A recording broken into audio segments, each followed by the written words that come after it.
Ohio's issue one was approved by the voters. That means that abortion is now enshrined in the Ohio Constitution. We'll talk about what went wrong today as I give you an after action report. So stick around.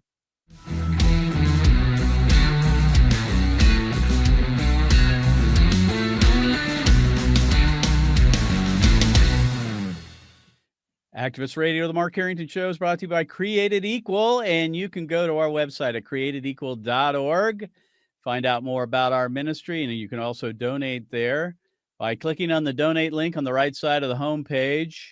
The program is also podcasts all across the country, 24/7, 365 on all the popular podcasting platforms, and be sure to follow me on social media. So, folks, this is the program I was hoping I wasn't going to have to do. And that's the program talking about how we were defeated. That is, issue one was approved by Ohio voters yesterday. And it wasn't even close, friends. I mean, it was a blowout, to be honest. If you look at the Secretary of State's website, it was 57% to 43%. That's about 14 points difference. So this kind of lines up to the numbers that we saw in the special election in August. And so, unfortunately, we really haven't gained much ground here. In fact, if you compare this to last year's vote in Michigan, it was almost identical. So we thought we had some advantages in Ohio, being it's a red state. Donald Trump carried the state. We have, the legislature's controlled by the Republican Party. The governor's office, governor's mansion is controlled by Governor DeWine, a Republican. We thought we had some things moving in our favor here, but unfortunately, those did not materialize. And so, what I want to do, I'm going to spend some time today to give you some lessons learned. I'm not going to get into the political stuff per se, in that I'm not going to dissect the numbers and, get down into the weeds there. That's not what I do. We're going to be talking about the cultural impacts, the messaging, what went right, what went wrong. And most of it went wrong, honestly. This is going to be brutally honest. I'm hoping that as you listen to the program or you're watching it, that you take notes, because what I'm trying to do here is warn the other states that are coming online here in 2024, and there could be up to 11 of them, that if they don't heed the lessons learned in Ohio, if we don't learn from our mistakes in Ohio, we are going to repeat this in state after state after state. And I don't know if I see a pathway to victory unless we change the way we go about this. So I'm going to share a little bit about that today and what I think are the lessons learned. So let's just jump right into it. One thing is clear, and of course, if you've listened to me at any length, you understand where we come from here at Created Equal, and that is we are about changing the culture, winning people to the pro-life view through public outreach on college and high school campuses, in the public square, targeting persuadables, that is. And that's what we do, because we understand that politics is actually downstream from culture. You have to change culture in order to change public policy. The laws follow a change in public policy. And so that's why we dedicate ourselves here at Created Equal to changing hearts and minds. The reason we got involved in issue one is because we had to. We were, in a sense, forced into it, because we couldn't sit on the sidelines and allow this to happen without our involvement.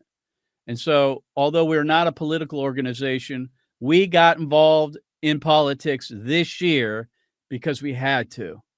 It was imperative that we did. And I'm glad we did. And I think we did a lot of good for the campaign. I'll talk about that a little bit along here in the program. But let me just say this. I think we're at a place in America where it reminds me of what was happening back in the book of Judges, right? Where it says in Judges 21:25 that in those days there was no king in Israel. Everyone did what was right in their own eyes. And that's where we are, friends. Just like there was no king in Israel and people just did what they wanted, what was right in their own eyes. We have no king in America. The law has been trampled underfoot. We don't have a king in that in the true sense, of course, but we also don't have a king, and that's King Jesus. Our country, our people do not follow King Jesus, and we are increasingly becoming more secular over time. And as that happens, of course, people are just going to go after their own lusts, their own pursuits, personal pursuits, and selfishness. And that's where we are, friends. I mean, that's where we are. This vote, tells that story. It was John Adams, by the way, and if you would, Mr. Producer, bring that quote up. John Adams said this, and I think this bears true today in Ohio and across the country, but especially now with this vote. He said, "Our Constitution was made only for a moral and religious people. It is wholly inadequate to the government of any other." And that's true. Our system of government was made for a religious people, a moral people, a good people. And when we cease to be good, we cannot live under the laws of the Constitution of the United States. This system is not built for a irreligious people, a non-religious people, an immoral people. But that's where we are. And we've turned democracy on its head, friends. Unfortunately, in the state of Ohio, we saw that happen with issue 1. We have a 50% plus 1 vote threshold. That's all you have to get to amend our Constitution. That's crazy. It's mob rule, friends. 50% plus 1 is not hard to get on almost anything to amend a Constitution. Unfortunately, we failed in trying to raise the threshold to 60% in August. And so if we would have prevailed. A lot of states have a 60% threshold. Others have 50% plus 1 vote. Ohio is one of those. So anyway, that's kind of where we're at. We are a country that is unhinged, and we're heading at light speed over the cliff. And this vote was an indication of that. So let me just get into some of these. When it comes to culture, for the last several decades, we've been winning elections. We've been putting Republicans in the White House here and there. We've controlled, either or both chambers of Congress. We've controlled a lot of the state houses, a lot of the governor's offices. We've been winning elections, friends, up until more recently with the overturning of Roe versus Wade, where we've had these popular votes for constitutional amendments. We've been winning elections, but we've been losing the culture. Slowly but surely, we are losing the culture on abortion and a lot of other issues. And that was indication last night. 57% of Ohioans want abortion. Women want abortions. That's what we have to take from this. That is the direction we're heading. And until we get back to the business of changing culture, we're going to continue to repeat this, unfortunately, in other states. It's been said that we've overturned Roe, but we did not overturn abortion, and that is true. We celebrated the Roe versus Wade, the overturning of Roe versus Wade, as we should have, because we've been working for that for almost 50 years. But once it was overturned, we were not prepared for what was on the other side. And as the pro-life movement celebrated for almost a full year with galas and other events, Rome was burning. America was on fire and moving in a direction that we were caught unaware of. In other words, we didn't foresee this coming on the horizon. We were too busy celebrating, unfortunately, to prepare for it. And therefore, we're 0 for 8 now. We're 0 for 8. So that's just the bare facts. I mean, that's the truth of the matter. And we need to come to grips with it. And that is we're losing elections, not only just losing the culture. So we have to change the course of that. The other thing is that this indirect approach to abortion is not a winner. I can say this, I think, pretty confidently. that making the issue parental rights, for an example, as our main issue didn't work. Now, it might have moved some numbers on the margins, but you got to make it about abortion. I was very clear up front with the coalition that it needed to be about that, because that's why we were all here. We wanted to outlaw abortion. We're about protecting unborn babies. We didn't get into this to protect women as much as we should be caring about women. That's not why we're in this. We're in this to save babies, and we better make it about abortion. We're going to keep losing. We can't just make it about these tangential issues like parental rights and health restrictions and regulations and this type of thing. We got to go to the heart of the matter, and that we have to prove to the American people that abortion is an act of violence that kills a baby. They need to see it. They need to understand it. And that's how we need to be approaching it in the future if we can expect a different result. It's been said before by me and others that I look at it this way, that our outreach, the pro-life movement's outreach to the culture, is similar to trying to put enough drug into the system of America. In other words, to cure the patient. When you have a sick patient, what do? They take a drug, and that drug will generally cure them if it gets into this bloodstream enough.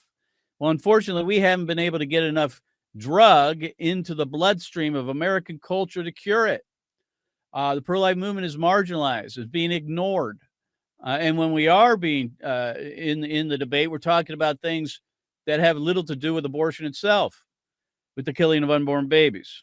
And that's got to change. We've got to figure out a way to deliver more drug to the American culture to cure it. Another issue that hurt us badly is that the heartbeat law that was put into effect for 82 days in the state of Ohio ended up in many of the pro-abortion ads. And in those ads, they would say that an extreme abortion ban doesn't even have exceptions for rape and incest. And that by voting yes, you would put a stop to that extreme abortion ban. And what happened is we were unprepared to respond to that ad and to that accusation. And so that issue or that argument was left out there unopposed. The fact of the matter is that the so-called extreme abortion ban was a heartbeat law, and that heartbeat law would outlaw abortion at a detectable heartbeat, which could be as soon as 6 weeks, but could be a lot later. It wasn't a 6-week ban per se. It was a ban that would only protect a child at a detectable heartbeat. And the other side portrayed it as an extreme abortion ban, and we were unwilling or unprepared to respond to it, unfortunately, and it was left unaddressed, and I think that hurt us. The other thing is national organizations, for the most part, not entirely, with the exception of the Susan B. Anthony Group and some others, were almost completely AWOL in Ohio. They didn't see it as a national referendum on abortion, which it was. This vote, this constitutional amendment, was the only one in all 50 states in 2023 here in Ohio. It was the only one. Now, in 24, there's going to probably be up to 11 of these. So there was only one of these in the entire country, and yet most pro-life groups didn't weigh in. They didn't speak out against it. They didn't commit resources, that's boots on the ground, or funding to try to defeat it, except for a few rare exceptions. And so I think that hurt us. Until we see these as a national referendum that we're going to fight together, we're going to continue to lose. In fact, I would submit to you, when it comes to 2024, we need to pick one of these states, if it's possible, and put everything we've got in it so we get a win. We've learned a lot from Ohio, and hopefully what I'm telling you here on the program today is going to be used to benefit groups in other states who are going to be facing these constitutional amendments in 2024. But we need to pick a state, and we need to make it our Waterloo. We need to go in there and put everything we've got to try to defeat these measures and come up with a win. The other thing is I think we wasted money on early ads. Now, again, I didn't control that, but ads that are running in the spring, I think, are too early. I don't think voters are even paying attention to the issue until it gets closer to the November election. I don't think that was a good use of our financial resources. And also, we used ads for the special election, which, of course, in hindsight, was wasted because we lost, and we lost badly. And that really handicapped us when it came down to the final stretch in trying to keep ads on the air as we approached election day. Um, and then finally, I think the real death blow here, if you will, was the ad that they held off on until a week or so prior to the election. That was, and we all knew it was coming. We all knew it was coming. We were all, kind of shouting from the rooftops that this ad's going to come. It's going to be their final argument. It's going to be their closing statement. And it was an ad that portrayed the story of that 10-year-old rape victim who was taken over the border to Indiana to have an abortion because the heartbeat bill is in effect here in the state of Ohio for those 82 days. And in that bill, in that law, there is no exception for rape and incest. Now, there's a whole bunch of backstory to that, but the bottom line is this. They took that ad and they put it on TV about a week and a half prior to the election. And unfortunately, even though we knew it was coming, we really didn't have any response. That is the campaign. Now, your radioactivists here and Created Equal got behind a response ad to that. And we think it was highly effective, but we were unable to put enough money behind it and put it in front of the voters that needed to see it to really make an impact. Now, let me just say all of this. I mean, you combine all these things together. Would that have made up that 14-point deficit? I don't know. Probably not. But these are some of the lessons learned that if we improve in each one of these areas, then we can get closer to victory in some of these states. A couple other things real fast. The ads, in my view, were not all that effective. I think the parental rights ads didn't go so well. I don't think it was believable. I don't think Ohioans believe that parental rights are going to be wiped out for minor children who might be thinking about getting an abortion. I just don't know if that. Now, we know at the doors that 70% of the folks, if that was explained to them, they would vote no on the issue once it was explained to them. But I think generally speaking, that did not persuade enough voters. I think we started a little too late with the door-to-door campaign, for an example. I think we should have been doing that sooner. We still reached a whole bunch of voters. In fact, our organization helped run, or did basically run, the statewide volunteer door-to-door operation. And in so doing, in just 7 weeks, we knocked on over 120,000 doors. We called over 180, I think it was, individuals, voters, by phone, and we texted another 100,000 or so. So we were well over 500,000 contacts just here at Created Equal by employing our volunteer door-to-door and phone banking, texting efforts. So those are a couple of things. Just finally, then the church. I don't know about the numbers yet. I'm sure we'll get more later, but it seems to me that if the church would have come out, we could win. Every time we would win. If we could get individuals who claim the name of Jesus Christ to come out and vote, to be good stewards of their nation and their state, and vote based on biblical values, we could win these elections. But too often Christians stay home and they don't vote for whatever reason. And I think one of those reasons is we have a vacuum in the pulpits of our churches, where pastors aren't speaking on these topics for various reasons. And I submit to you, and I said this in one of my Instagram posts, that if you attend a church that did not speak out against issue 1 and exhort you to vote no, then you need to leave that church if you're in the state of Ohio and find another one. Because a pastor that won't speak on this is not going to speak on anything, because this was it, friends. This was This was a big deal, and if pastors didn't speak on it, you need to find another church. And I submit to you that if pastor did not speak on this, there's blood on his hands, because that contributed to the defeat, no question about it.